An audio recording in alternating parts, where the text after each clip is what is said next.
Un message chiffré est reçu par une agence de presse. Le contenu était bref. Il confirme une opération militaire imminente.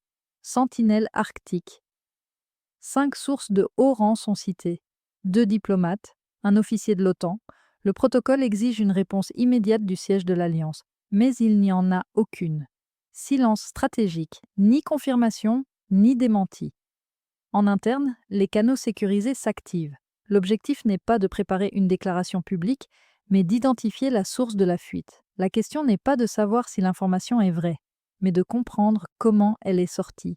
Le contrôle est déjà perdu. La rupture est procédurale. L'approbation formelle d'une telle mission requiert un consensus unanime du Conseil de l'Atlantique Nord. Ce processus prend des semaines, voire des mois. La fuite suggère que ce protocole a été contourné. Une question domine les communications internes. Qui a autorisé l'activation d'un mécanisme de planification accélérée? Cette procédure d'exception existe, mais son usage est strictement encadré. Son déclenchement sans validation politique préalable représente une fracture fondamentale dans la chaîne de commandement. L'Alliance ne réagit pas publiquement parce qu'elle ne comprend pas sa propre décision. L'hypothèse d'une simple indiscrétion est rapidement écartée. Il y a 34 minutes, à 14h-17h de Bruxelles, le système a cessé de fonctionner comme prévu. La réunion des ministres de la Défense est prévue dans moins de 72 heures. C'est là que l'approbation devait être une formalité. Elle est maintenant un point de crise. La fuite n'était pas une erreur, c'était un signal. Mais la véritable menace ne réside pas dans la révélation publique. Elle se trouve dans un calcul interne, un alignement procédural qui a déjà été déclenché et qui, une fois révélé, montrera que le système ne se comporte plus de manière prévisible. Les mois précédant la rupture n'étaient maintenant pas silencieux. Ils étaient remplis d'un bruit procédural familier. Les missions Sentinelle existantes, en Baltique et sur le flanc Est, fonctionnaient comme un anesthésiant institutionnel. Elles créaient un faux sentiment de sécurité, masquant la fatigue des canaux diplomatiques et une confiance excessive dans des mécanismes de consensus éprouvés. Publiquement, l'unité était réaffirmée. En privé, les frictions entre Washington et Copenhague sur l'architecture de sécurité du Groenland étaient traitées comme une affaire bilatérale, un différend technique à contenir. Les signaux d'une rupture imminente, comme le basculement des discussions américaines vers les canaux militaires du SHAPE, ont été classés comme une simple manœuvre tactique. Mais cette lecture était une erreur d'analyse fondamentale. Le système était conçu pour neutraliser les différends par de longues consultations en comité. C'était sa fonction première. Mais la pression américaine n'était pas un différend à neutraliser. C'était un vecteur de changement. Tandis que les alliés européens s'engageaient dans des cycles de pourparlers, pensant à tort que le temps jouait en leur faveur, la planification militaire au SHAPE avançait sur une voie parallèle, isolée des débats politiques. Le leadership de l'Alliance tentait de maintenir la cohésion, mais il était confronté à une réalité nouvelle. La survie politique d'un allié majeur exigeait une action que la structure même de l'Alliance était censée empêcher. Ce que la plupart des acteurs ne comprenaient pas, c'est que le débat était déjà obsolète. Le point de bascule fut une communication interne du SHAPE datée du 3 février. Elle annonçait le lancement d'une planification opérationnelle préliminaire pour le Grand Nord. Pour la plupart des capitales, ce n'était qu'une note de contingence, une formalité bureaucratique. C'était là que le contrôle a commencé à glisser. Cette classification administrative n'était pas une précaution, mais un déclencheur procédural. Elle activait une chaîne de commandement militaire qui n'avait plus besoin de l'approbation politique pour avancer jusqu'à un certain seuil.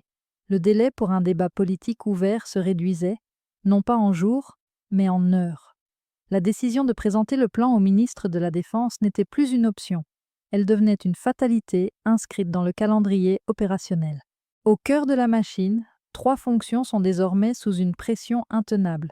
Le secrétaire général, garant de la cohésion, se retrouve pris en étau entre la nécessité de préserver le consensus et l'impératif de ne pas aliéner son allié le plus puissant. Son autorité s'est devenue purement nominale. En parallèle, le commandant suprême des forces alliées en Europe, sa sœur, le général Caldwell, exécute une partition technique avançant la planification militaire avec une précision qui ignore délibérément la crise politique.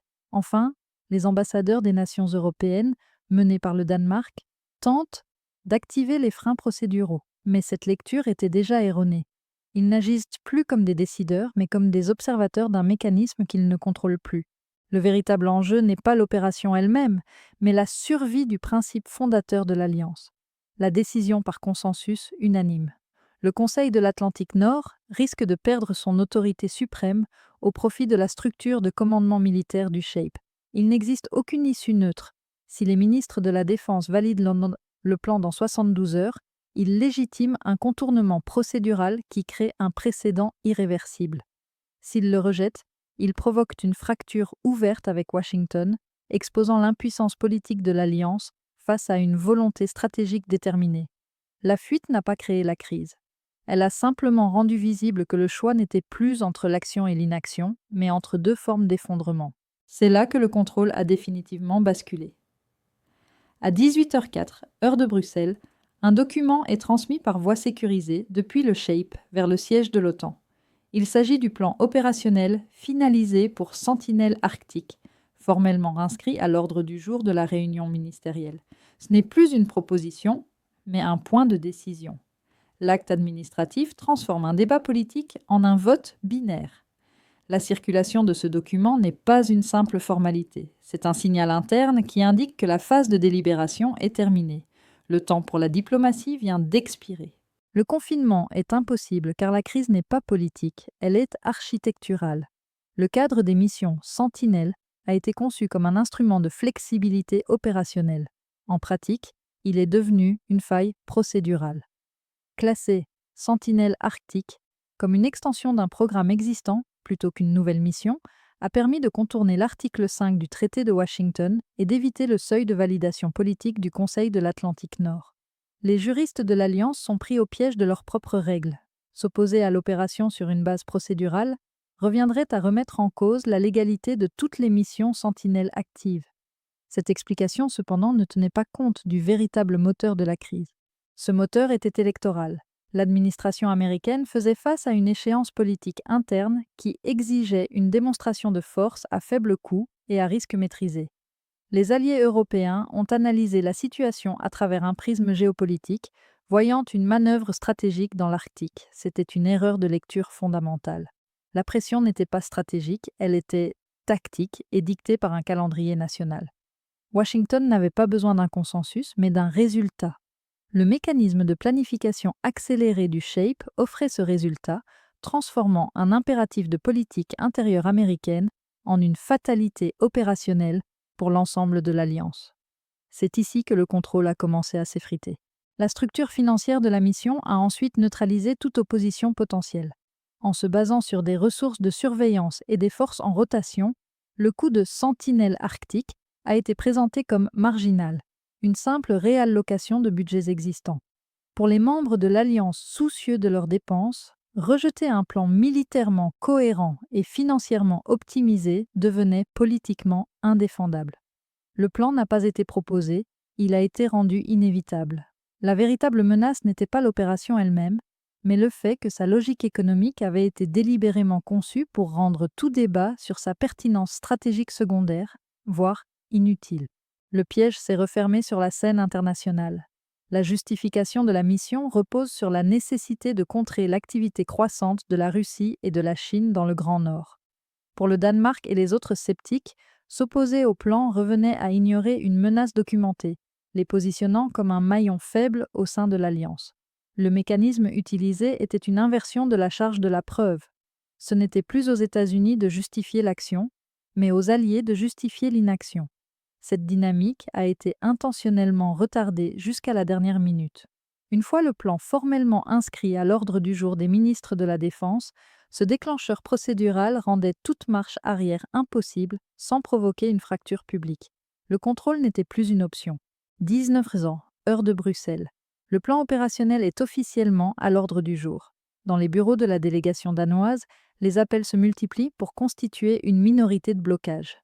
Le décompte initial est de 4 nations fermement opposées, 3 autres penchant vers un refus. Pour forcer un report, il en faut 8. C'est le seuil critique. Mais à 19h47, l'Allemagne, un allié clé de ce groupe, publie une déclaration laconique appelant à un examen approfondi, mais sans prendre position. Ce retard n'est pas un signe d'indécision, c'est un calcul. La question n'est plus de savoir si le plan est acceptable, mais quel est le coût politique de le bloquer. 22h30. Le silence médiatique est total. L'article de l'agence de presse reste isolé, sans confirmation d'autres sources. Ce n'est pas un échec journalistique, c'est une stratégie de confinement active. Via des briefings officieux, plusieurs gouvernements neutralisent les demandes de leur presse nationale, qualifiant la fuite de spéculation sur des délibérations internes. La narration publique est contrôlée, étouffée. Mais en privé, la crise s'accélère de manière exponentielle. Le décalage entre la perception externe et la réalité interne est devenu une faille structurelle. Mais ce confinement était déjà en train d'échouer. Il ne contenait pas la crise, il la rendait simplement invisible. 03h15, un câble sécurisé du ministère italien de la Défense est transmis à sa délégation à l'OTAN. Son contenu est bref. L'Italie, jusqu'alors considérée comme un vote potentiellement hostile au plan, s'abstiendra. La condition est d'abord l'obtention de garanties sur un contrat d'équipement militaire sans rapport avec la mission. Avec cette défection, la minorité de blocage de 8 voix devient mathématiquement hors d'atteinte. La coalition d'opposition s'effondre avant même d'avoir été formellement constituée. C'est ici que la logique politique s'est fracturée. La décision n'est plus guidée par la stratégie, mais par des arbitrages transactionnels. 09h00, heure de Londres. Les marchés financiers ouvrent. Aucun mouvement significatif sur les indices de défense ou les prix de l'énergie. Cette stabilité est plus alarmante qu'une correction brutale. Elle signifie que les acteurs financiers ont déjà intégré l'opération comme une certitude à faible impact. Seul un signal faible apparaît, une hausse ciblée sur les actions de 3 entreprises spécialisées dans la surveillance satellitaire et la logistique maritime. Un petit nombre d'initiés positionnent leurs capitaux, non pas sur la crise, mais sur ses conséquences opérationnelles. Cette explication, cependant, passait à côté du véritable signal. Le marché ne voyait plus de risque politique. 12h45, heure de Bruxelles. Les délégations françaises et danoises tentent une dernière manœuvre procédurale. Elles invoquent conjointement l'article 14 du règlement du Conseil, exigeant un avis juridique formel sur la classification de la mission en tant qu'extension du programme Sentinelle. En théorie, cette action devrait suspendre le processus de décision jusqu'à clarification. La demande est officiellement déposée, créant une attente de plusieurs heures, voire de plusieurs jours. Cet alignement inattendu entre Paris et Copenhague semble ouvrir une dernière fenêtre d'opportunité, mais le mécanisme sur lequel il comptait avait déjà été neutralisé. 14h10. La réponse du conseiller juridique de l'OTAN arrive en moins de 90 minutes, une vitesse sans précédent. Le texte est un unique paragraphe. Il conclut que la planification ayant été menée sous l'autorité du chasseur dans un cadre opérationnel préexistant, l'avis juridique ne peut être rendu qu'après l'approbation des ministres, et non avant. Le blocage procédural est rejeté. La dernière ligne de défense vient de s'évaporer. Le vote, prévu dans moins de 36 heures, n'est plus une délibération. C'est une formalité pour ratifier une décision qui a déjà été prise. Toutes les issues sont désormais fermées. 16 ans, heure de Bruxelles. Après la diffusion de l'avis juridique, les communications cessent. Le silence qui s'installe dans les canaux sécurisés n'est pas celui de l'acceptation, mais de la désintégration. Les délégations qui, quelques heures plus tôt, coordonnaient leur résistance, se replient sur elles-mêmes, isolées. Les données qui remontent au secrétariat général sont désormais ouvertement contradictoires. Un rapport interne indique que 3 des nations initialement opposées signalent une abstention probable. Un autre, horodaté à la même minute, les maintient dans la catégorie « opposition ferme ». Le système ne produit plus d'informations fiables, il génère du bruit. La décision de rejeter le recours juridique était irréversible. Sa conséquence immédiate n'est pas la soumission, mais une paralysie stratégique. Au SHAPE, la dynamique est inverse. À 15h30, le général Caldwell autorise l'activation de la phase 2 du plan, la prénotification des unités de surveillance maritime et aérienne. Il n'attend pas la validation ministérielle. Il agit sur la base d'un calendrier opérationnel qui considère désormais l'approbation politique comme une simple étape administrative, un point de passage obligé mais sans influence réelle. Cette décision, prise dans une solitude technique, engage des ressources et crée des faits sur le terrain avant même que le débat ne soit formellement clos. Les 2 centres de gravité de l'Alliance, le siège politique à Bruxelles et le commandement militaire à Mons ne fonctionnent plus en tandem. Ils opèrent dans des réalités parallèles. Le décompte des 36 heures restantes n'a plus de sens. Il ne mesure plus le temps disponible pour la délibération, mais la durée d'un effondrement contrôlé. Les dernières instructions transmises aux ambassadeurs ne concernent plus la substance du plan, mais la gestion de la communication post-vote. La délégation américaine refuse désormais tout contact bilatéral, un signal que la négociation est terminée.